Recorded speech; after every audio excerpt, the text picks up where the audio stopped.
Lily,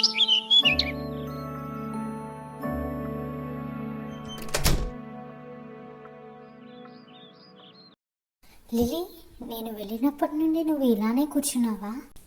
అవునమ్మా. అయ్యో, అదేంటి లిలీ, అలా కూర్చుండిపోతే ఎలామా? పద, టిఫిన్ చేద్దు. వద్దమ్మా, నాకు ఆకలిగా లేదు. ఈ మధ్య అసలు ఏమైంది లిలీ నీకు? చాలా డల్గా కనిపిస్తున్నావు. అంతా బాగానే ఉందా? ఏం లేదులే కానీ వదిలే. లిలీ, నా దగ్గర ఏం దాస్తున్నావు? నాకు నీ దగ్గర దాయటానికి ఏముంటుంది మా, అంతా మామూలే. ఈరోజు నువ్వు ప్రేయర్ చేసుకున్నావా? లేదమ్మా, చేయాలి అనిపించలేదు. ఏ, ఎందుకని? దేవునిపై కోపమా? అమ్మా వదిలే ఇంకా. నాకు తెలిసే నీ బాధ. నా దగ్గర ఎందుకు దాస్తున్నావు? మరి ఏం చేయనమ్మా, అసలు దేవుడు ఎందుకని నా ప్రేయర్కి జవాబు ఇవ్వటం లేదు? అరే, నా ఫ్రెండ్స్ అందరూ సెటిల్ అయిపోయారు. నన్ను చూడు, టాలెంట్ ఉండి ర్యాంక్స్ ఉండి ఎందుకు పనికిరాని దానిలా, చేతకాని దానిలా ఇలా ఇంట్లో మిగిలిపోయాను. అయ్యో లిలీ, అలా ఎందుకు అనుకుంటున్నావే? దేవుడు నీ కోసం ఒక గొప్ప ప్రణాళిక కలిగి ఉన్నాడేమో. అలా ఆలోచించవచ్చు కదా. ఊరుకోమా, అసలు దేవుని కాదు, ముందు నిన్ను అనాలి. నన్ను అడగకుండా నువ్వు నన్ను ఎందుకని దేవునికి సమర్పించుకున్నావు? సరిపోయింది మా, లేకపోతే దేవునితో అంత ఈజీ అనుకుంటున్నావా? కేవలం నీ సమర్పణ వల్లే నా లైఫ్ ఇలా ఆగిపోయింది. లిలీ, నువ్వు ఎక్కువ ఆలోచిస్తున్నావుమా. లేదుమా, నేను చెప్పేది నిజం. లేకపోతే నా ఫ్రెండ్స్ చూడు, కాలేజ్ అవ్వగానే యూఎస్ ఆర్ యూకేకి ఎంఎస్ కోసం వెళ్ళిపోయారు. కొంతమంది హ్యాపీగా ఎంఎన్సీలో జాబ్ చేసుకుంటున్నారు. నాకు కాలేజ్ క్యాంపస్ డ్రైవ్లో టాప్ ఎంఎన్సీలో జాబ్ వచ్చినా సరే నువ్వు నన్ను పోనివ్వలేదు. బంధువులు, స్నేహితులు, చుట్టుపక్కల వాళ్ళందరూ నన్ను చూసి నవ్వుతున్నారు మా. ఆఖరికి దేవుడు కూడా నన్ను మర్చిపోయాడు. అయ్యో లిలీ, ఎందుకు అలా అనుకుంటున్నావు? మేబీ దేవుడు నిన్ను తన పని కోసం దాచి ఉంచుతున్నారేమో. ఆయన సమయం వచ్చినప్పుడు తన అంబుల పొదల నుండి నిన్ను బయటికి తీస్తారేమో. చాలుమా, ఇలా చెప్పే నా లైఫ్ని నువ్వు ఇలా తయారు చేసావు. అబ్బా లిల్లీ, నేను చెప్పేది కాస్త అర్థం చేసుకోమా. ఇంకేం చెప్పకుమా, ప్లీజ్ నన్ను కాసేపు వదిలే.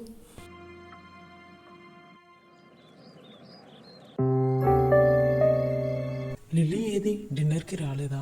ఉఫ్, మీకు ఎలా చెప్పాలి? లిల్లీ, వచ్చేసావా నువ్వు మళ్ళీ? ఇంకా నువ్వు నిద్రపోలేదా? నిద్ర రావటం లేదుమా. ప్రభువా, ఈ బిడ్డగా అర్థం చేసుకునే మనిషి. చూడుమా, నేను నీ బాధ అర్థం చేసుకోగలను, కానీ నువ్వు అనవసరంగా బాధపడుతూ టైం వేస్ట్ చేసుకుంటున్నావు. అమ్మా చాలు, ఆల్రెడీ మార్నింగ్ మన ఇద్దరి మధ్య ఈ డిస్కషన్ జరిగింది. ఇక ఈ విషయం ఇక్కడితో వదిలేసే. నేను కూడా వదిలేద్దామనే అనుకున్నా, కానీ నీ పరిస్థితి చూస్తుంటే నాకు నేను ఇలా ఒక కన్ఫ్యూషన్లో వదిలేయాలని అస్సలు అనిపించటం లేదు. అయితే ఇప్పుడు మళ్ళీ ఒక క్లాస్ తీసుకుంటావా? సీరియస్లీ నాకు అస్సలు వినే ఓపిక లేదు. ప్లీజ్ నన్ను నిద్రపోనివ్వు. లిల్లీ, నీకు నేను చిన్నప్పుడు బైబిల్లోని శామ్యూయల్ స్టోరీ గురించి చెప్పేదాన్ని, గుర్తుందా? ఎందుకు గుర్తులేదు? హన్నా ఎలా సమూయేల్ని దేవుని కోసం ప్రతిష్ఠించిందో నువ్వు కూడా అలానే నన్ను దేవుని హ్యాండ్లో పెట్టేశావుగా. కానీ నీకు హన్నా సమూయేల్ని దేవునికి ఏ పరిస్థితుల్లో ప్రతిష్ఠించిందో చెప్పలేదు కదా. నేను ఈరోజు చెప్తా, విను. హన్నా భర్త ఎల్కానాకు మరో భార్య ఉంది. ఆమె పేరు పెనిన్నా. ఆమె హన్నాకి పిల్లలు పుట్టలేదు అని హన్నాని చాలా బాధపెట్టి మాటలతో హింసించేది. ఎల్కానా మాత్రం హన్నాని చాలా బాగా చూసుకునేవాడు. అప్పుడే హన్నాకి ఒక విషయం తెలిసింది, తన గర్భాన్ని మూసింది యెహోవాయే అని. అది తెలుసుకున్న తను దేవునిపై కోపం తెచ్చుకోవాల్సింది పోయి షిలోహులోని ఆయన మందిరానికి వెళ్ళి తన హృదయాన్ని కుమ్మరించి ఒక్క కొడుకునిమ్మని ప్రార్థన చేసింది. అక్కడ ఉన్న యాజకుడైన ఏలి తన ప్రార్థనని అపార్థం చేసుకున్నాడు. కానీ ఆమె మాత్రం తన కన్నీళ్లు విడుస్తూ తన బాధని దేవునికి చెప్పుకుంది.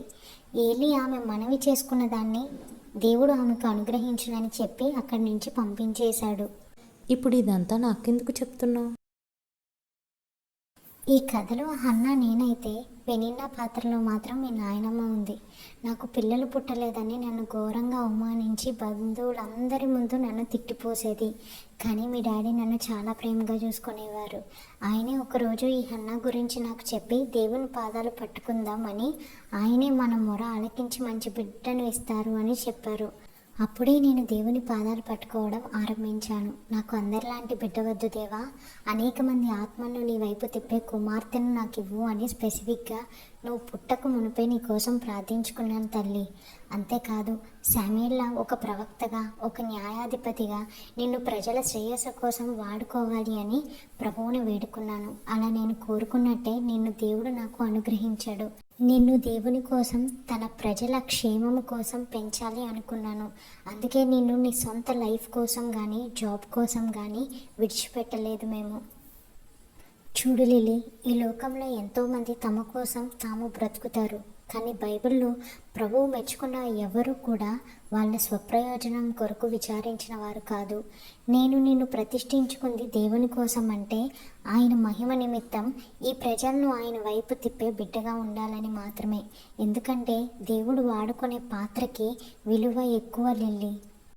ప్రభు చేతిలో నువ్వు ప్రశస్తమైన పాత్రగా, చుట్టూన్న మనుషులకు దీవెనగా నువ్వు బ్రతకాలి అనేదే మా ఆశ. మొదట ప్రభువు ఎదుట నిన్ను నువ్వు తగ్గించుకొని ఆయన్ని హెచ్చించు. నీ స్వార్థం పక్కన పెట్టి, ప్రభువా నన్ను దేని కొరకు వాడుకోవాలి అనుకుంటున్నావు, ఏ ప్రాంతంలో నేను నీకు ఆశీర్వాదకరంగా వాడబడాలి అని కోరుకుంటున్నావు అని ప్రార్థించటం మొదలుపెట్టు. అప్పుడు దేవుడే స్వయంగా నీ కోసం ఒక ద్వారాన్ని తెరుస్తారు.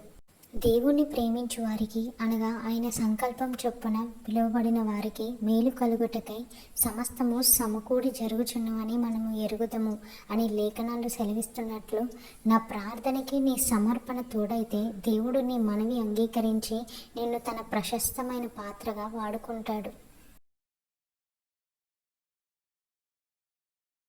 సారీ అమ్మా, నిన్ను దేవుణ్ణి నేను చాలా అపార్థం చేసుకున్నాను.